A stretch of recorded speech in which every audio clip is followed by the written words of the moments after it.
On the run for 37 years, James Robert Jones' life as a fugitive came to an end Thursday. U.S. Marshals tracked down the convicted murderer in Florida.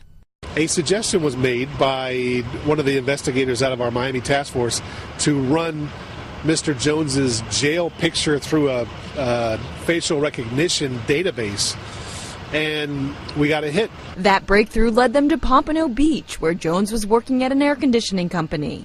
The 59-year-old, known as Bruce Walter Keith, didn't put up a fight when marshals surrounded him outside his job. First thing he said was, "I knew this would catch up to me one day."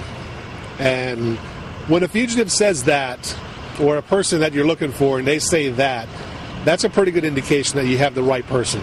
The former Army private escaped from Fort Leavenworth in Kansas, a maximum security prison, in 1977, becoming one of the Army's 15 most wanted fugitives.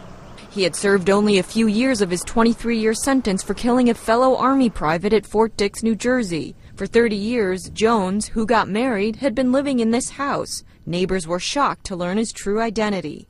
They say they're nice people. That's what I don't understand. I couldn't understand how they ever got involved. He ever got involved with something like that. I just can't believe it.